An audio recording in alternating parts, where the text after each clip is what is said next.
তাক পৃথিৱী মাজিটো ভাল মানুহ পঢ়িব আসন দিব লাগে মইতো আজিও ছাৰ বুলি মাতো আহিলে মইতো মুখ্যমন্ত্ৰী হিচাপেও থিয় হৈ দিওঁ পৃথিৱী মাজি মোৰ তাতো আহে না মই কংগ্ৰেছে কাক থিয় কৰাই নকৰাই মই নাজানো কিন্তু পৃথিৱী মাজিক আপোনালোকে সুধিব মোৰ ৰুমত আহে মুখ্যমন্ত্ৰী হিচাপেও মই থিয় হৈ দিওঁ তেওঁ আহিলে কাৰণ তেওঁ মোৰ বিধানসভাৰ অধ্যক্ষ আছিল মাজিক মই চাহ জনগোষ্ঠী বুলি কোৱা নাই পৃথিৱী মাজিয়ে অসম বিধানসভাৰ অধ্যক্ষৰ আসনখন সলনি কৰিছিল তেখেতক আপোনালোকে সুধিব মোৰ অফিচত যেতিয়া আহিছে মই থিয় হৈ দিওঁ আৰু আজিও ছাৰ বুলিয়ে মাতো গতিকে আমাৰতো ইমান আমিতো সৰু মানুহৰ পৰিয়ালত সদায় আমি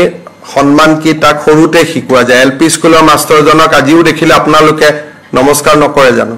গতিকে আপোনাৰ যেটো স্বভাৱ হেতু মোৰে স্বভাৱ আমাৰ স্বভাৱৰ মাজততো কোনো পাৰ্থক্য নাই আজিও যদি এলপি স্কুলৰ মাষ্টৰজনক সন্মুখত আমি দেখো ছাৰ বুলি থিয় হৈ মূৰটো তল কৰি দিয়াটোতো এটা আমি সৰুতে শিকিছিলো গতিকে মাজি বিধানসভাৰ অধ্যক্ষ আছিল তেখেতক মই যথোচিত সন্মান দিব চেষ্টা কৰো কিন্তু আন কোনোবাই দিয়ে নিদিয়ে মই সমালোচনা কৰো এটো তেওঁলোকৰ হয়তো কিবা প্ৰটোকলো হ'ব পাৰে বলে এমপি বহি থাকিব বাকি সকল থিয় হৈ থাকিব তেওঁলোকৰ ভিতৰৰ কি প্ৰটোকল মইতো নাজানো